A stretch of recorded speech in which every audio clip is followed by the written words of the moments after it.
আদালতে অভয়কে দেওয়া হবে ফাঁসির রায়। আর ঠিক সেই মুহূর্তে আদালতে উপস্থিত হবে শ্রদ্ধা এবং শ্রদ্ধা এসে অভয়কে বাঁচানোর চেষ্টা করবে। কিন্তু শ্রদ্ধা কি পারবে অভয়কে ফাঁসির রায় থেকে বাঁচাতে? হ্যালো এভরিওয়ান, কেমন আছেন আপনারা? প্রতিদিনের মতো আপনাদের জন্য আবারও একটা ধামাকা ভিডিও নিয়ে আসলাম, ভাগ্যরেখা এপিসোড। আজকের ভিডিওটিতে আমরা দেখতে চলেছি ভাগ্যরেখা ধারাবাহিক নাটকের 306 নম্বর পর্বের এই এপিসোডটির শুরুতে আমরা দেখতে পাই রাগিনীর সেক্রেটারি শ্রদ্ধার মাথায় আঘাত করে শ্রদ্ধাকে অজ্ঞান করে দিয়েছে। এরপর সে শ্রদ্ধার কাছ থেকে রাগিনী সে লাইসেন্স করা বন্দুকটি হাতে নেয়। তখন রাগিনী সেখানে উপস্থিত হয়। রাগিনী তার সেক্রেটারিকে বলে, তুমি এটা খুব সাবধানে রাখো, এটা যেন আর কোনোভাবে শ্রদ্ধার রাতে না যায়। তখন সেই সেক্রেটারি মেয়েটি বলে, আপনি চিন্তা করবেন না ম্যাম, শ্রদ্ধার মাথায় যে আঘাত লেগেছে এই আঘাতের ফলে কালকের আগে তার জ্ঞান ফিরবে না, আর যতক্ষণে তার জ্ঞান ফিরবে ততক্ষণই অভয়ের ফাঁসির সাজা শুনিয়ে দেওয়া হবে। আবার এদিকে আমরা দেখি বাড়ির সবাই মিলে সৃষ্টিকর্তার কাছে প্রার্থনা করছে যেন অভয় জেল থেকে ছাড়া পায়। আর ঠিক সেই মুহূর্তে বাড়ির বাচ্চারা সবাই সেখানে উপস্থিত হয় এবং তারা এসে অভয়ের বাবাকে বলে, দাদু দেখো আমরা আমাদের বাবাকে ওয়েলকাম করার জন্য কি বানিয়েছি। কেয়ারা তখন বলে, দাদু চাচু আজকে ফিরে আসবে তো? সবার চোখে তখন পানি টপটপ করছিল, কিন্তু তারপরও তারা বাচ্চাদের সান্ত্বনা দেয় এবং বলে হ্যাঁ আসবে। এরপর আরতি বলে, শ্রদ্ধা ভবিত রাতে বেরিয়ে গেছে, সে সারা রাত কোথায় ছিল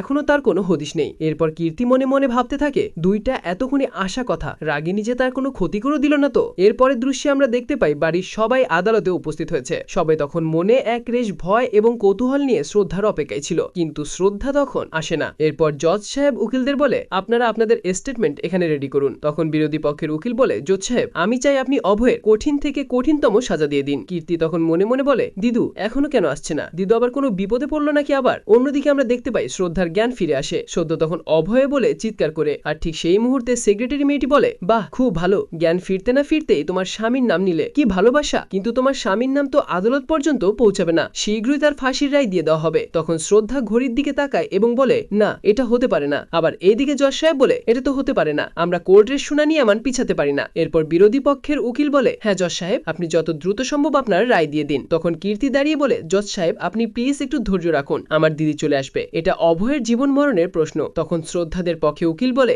জজ সাহেব আজকে যেহেতু শুনানি দিবেনি তাহলে একটু দেরি করুন, যদি আমরা অভয়কে নির্দোষ প্রমাণ করতে পারে তাহলে একজনের জীবন বেঁচে যাবে। আবার এদিকে আমরা দেখতে পাই শ্রদ্ধা রাগিনীর সেই সেক্রেটারিকে বলে, তোমরা একজন নির্দোষকে এভাবে ফাঁসিয়ে দিচ্ছ, তোমাদের কখনো ভালো হবে না। তখন যে সেক্রেটারি মেয়েটি বলে, আর শ্রদ্ধা তুমি একটু সবুর করো, যদি অভয়ের রাগটা হয়ে যায় তারপর আমি তোমাকে ছেড়ে দেব, তোমাকে আমি মারবো না, তোমাকে জীবন্তই ছেড়ে দেব। শ্রদ্ধা তখন বলে, আমি তো তোমাদের ছাড়বো না। তখন তিনি বলে, যতক্ষণে অভয় জেল হয়ে যাবে ততক্ষণে রাগিনী ম্যাডাম এই দেশ ছেড়ে চলে যাবে। তখন শ্রদ্ধা বলে, না এটা হতে পারে না, আমি এটা হতে দেব না। আবার এদিকে আমরা দেখতে পাই জজ সাহেব বিরোধী পক্ষের উকিলকে প্রশ্ন করে, আপনার ক্লায়েন্ট মিস রাগিনী কেন আসেনি? তখন সে উকিল বলে, আমার ক্লায়েন্ট অসুস্থ, এই দেখুন তার মেডিকেল রিপোর্ট, কিন্তু আমি বুঝতে পারছি না শ্রদ্ধা এখনো কেন আসছে না। এরপর আদালতে বরুণও উপস্থিত হয়। বরুণ তখন জজ সাহেবকে বলে, জজ সাহেব শ্রদ্ধা আদালতে আসবে। তখন জজ সাহেব বলে, আপনারা আদালতকে কি পেয়েছেন? আদালত কি আপনাদের কথা মতো চলবে? তখন বরুণ হলে, আমাকে মাফ করবেন, কালকে রাতে ইন্সপেক্টর কিরণ মাধব তদন্তের অজুহাতে আমাদের সবাইকে ঘর বন্দি করে রেখেছিল এবং আমরা তার কারণে বাড়ি থেকে বের হতে পারিনি। এরপর শ্রদ্ধা বেরিয়ে যায়, তারপর থেকে শ্রদ্ধার বাড়িতে ফেরেনি। তখন জজ সাহেব ইন্সপেক্টরকে বলে, ইন্সপেক্টর কি বলছে এসব বরুণ, এগুলো কি সব সত্য?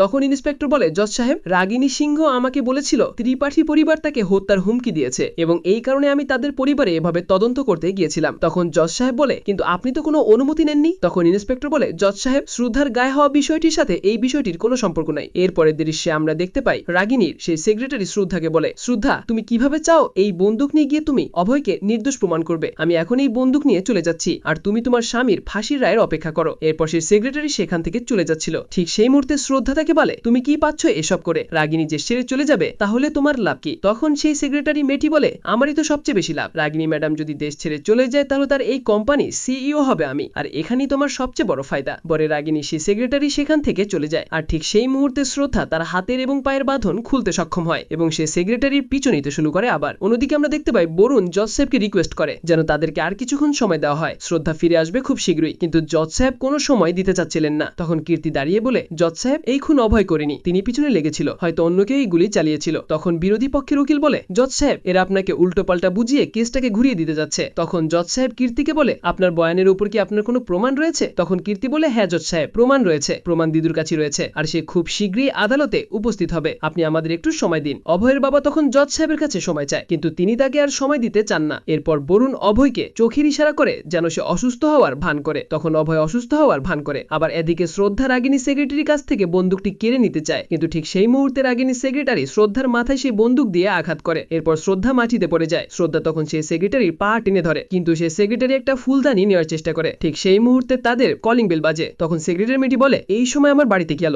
এরপর সেক্রেটারি সে ফুলদানিটি নিয়ে শ্রদ্ধার মাথায় আঘাত করে এবং শ্রদ্ধা আবারও অজ্ঞান হয়ে যায়। আবার এদিকে আদালতে অভয়ের চিকিৎসার জন্য ডক্টর এসেছে। ইন্সপেক্টর কিরণ মাথব তখন জজ সাহেবকে বলে, জজ সাহেব, অভয় আসলে অসুস্থ হয়নি, সে অসুস্থ হওয়ার নতুন ড্রামা করছে যাতে করে আদালতে সময় নষ্ট করা যায়। তখন জজ সাহেব বলে, ইন্সপেক্টর আপনি চুপ করুন, ডক্টরকে তার কাজ করতে দিন। এদিকে আমরা দেখতে পাই রাগিনী সিংহ যখন দেশ ছাড়ার পরিকল্পনা করছিল, ঠিক সেই মুহূর্তে তার সেক্রেটারি তাকে ফোন করে এবং বলে, ম্যাডাম আপনি অফিসে আছেন তো? রাগিনী বলে, হ্যাঁ আমি অফিসে আছে। তখন সেক্রেটারি বলে, আপনি অফিসে দাঁড়ান, আমি এখনই আসছি। শ্রদ্ধা আমার ওপর পাল্টা আক্রমণ করে বসেছে, আপনি সেখানে দাঁড়ান, না হলে সমস্যা হয়ে যাবে। অন্যদিকে আমরা দেখতে পাই আদালতে জজ সাহেব ডাক্তারকে বলে, ডক্টর সবকিছু ঠিক আছে তো? ডক্টর বলে, হ্যাঁ এখন তিনি ঠিক আছেন। এরপর উকিল অভয়কে বলে, আপনি ঠিক আছেন তো? জজ সাহেব, ইনি এতক্ষণ অনেক সময় নষ্ট করে দিয়েছেন, এখন আপনি আপনার ফয়সালা শুনিয়ে দিন। তখন জজ সাহেব বলে, এই কেস অনেক সময় নষ্ট হয়ে গেছে, এখন আমি আমার শুনানি শুনিয়ে দেব। আবার অন্যদিকে আমরা দেখতে পাই রাগিনী সিংহর অফিসে শ্রদ্ধা উপস্থিত হয়। আসলে শ্রদ্ধাকে সময় মতো দিদু এসে বাঁচিয়ে নিয়েছিল। দিদু এসে সেক্রেটারিকে ধরে ফেলেছিল এবং শ্রদ্ধাকে ডেকে তুলেছিল। শ্রদ্ধা তখন সেক্রেটারির কাছ থেকে বন্দুকটি কেড়ে নিয়েছিল এবং সেই সেক্রেটারির দ্বারাই